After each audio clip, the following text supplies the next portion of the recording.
নমস্কাৰ বন্ধু বান্ধৱীসকল, কি খবৰ? আপোনালোকৰ খবৰ ভালনে? মই ভালেই আছোঁ, আশা ৰাখিছোঁ আপোনালোকেও ভালে আছে। আজি এটি পনীৰৰ ৰেচিপি লৈ আহিছোঁ, আহকচোন ভিডিঅ'টো চাওঁ। এয়া মই পনীৰখিনি ভাজি আছোঁ।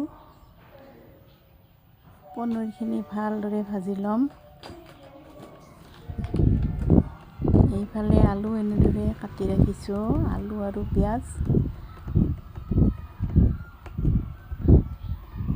আৰু এইফালে নৰসিংহৰ পাত আৰু ভেদাইলতাৰ পাতৰ ৰস বনাই ৰাখিছোঁ। আজি মই নৰসিংহৰ পাত আৰু ভেদাইলতাৰ ৰসেৰে পনীৰখন বনাম। এয়া প্ৰথমতে মই পিঁয়াজখিনি এটা জলকীয়াৰ সৈতে এনেদৰে ভাজি আছোঁ, আৰু এইফালে ভাজি ৰখা পনীৰখিনি অকণমান কাঢ়াকৈ ভাজি ল'লে বেছি ভাল হয়। মই কাঢ়াকৈ ভাজি লৈছোঁ, আপোনালোকে বনালেও কাঢ়াকৈ ভাজি ল'ব। এইফালে পিঁয়াজখিনি ভজা হ'লে এতিয়া আলুখিনি ইয়াত দি দিছোঁ। আলুখিনিও ভালদৰে ভাজি ল'ম। ইয়াতে হালধি অকণমান আৰু নিমখ অকণমান দি আলুখিনি ভালদৰে ভাজি ল'ম। এতিয়া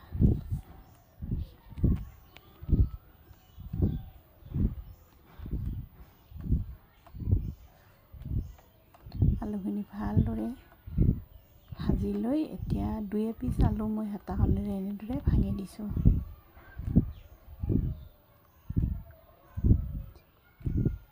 ভাঙি দিলে খাবলৈ সোৱাদ লাগিব, সেইবাবে 2 পিচ এনেদৰে ভাঙি দিছোঁ। আপোনালোকে কেতিয়াবা এনেকৈ ভেদাইলতাৰ ৰস আৰু নৰসিংহৰ ৰসেৰে পনীৰ খাইছেনে? যদি খোৱা নাই খাবচোন। এতিয়া ইয়াত মই ভেদাইলতাৰ ৰস আৰু নৰসিংহৰ পাতৰ ৰসখিনি দি দিলোঁ। দি পেলাই পুনৰ ভালদৰে লৰাই উতলিবলৈ দিম। জোলখিনি উতলিলে তাৰপিছত পনীৰখিনি পেলাই দিম।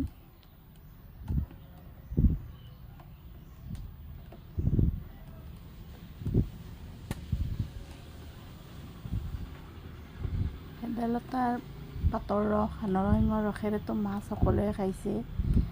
পনীৰ খোৱা নাই যদি এনেকৈ খাই চাবচোন, খাবলৈ সোৱাদ লাগে।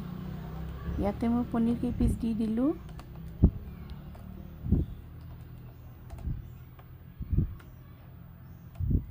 এতিয়া মই ইয়াতে পনীৰ আৰু আলু কেইপিচমান এনেদৰে আৰু ভাঙি দিম। পনীৰ কেইপিচমান ভাঙি দিলে তৰকাৰীখন খাবলৈ খুবেই সোৱাদ লাগে।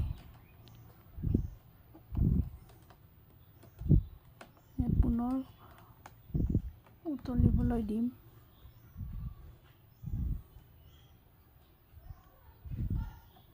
আপোনালোকে যদি পনীয়া বেয়া পায় তেনেহ'লে ভেদাইলতা আৰু নৰসিংহ পাতৰ ৰসৰ মই যে ৰস বনাইছিলোঁ, ৰস নবনাই পেষ্টখিনি দি দিব। দি এনেকৈ পনীৰৰ লগত ভাজি খাব, ভাল লাগে খাই।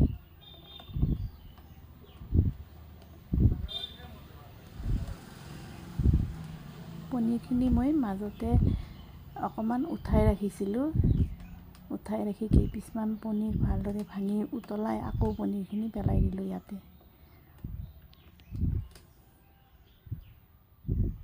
এয়া মোৰ হৈয়ে গ'ল।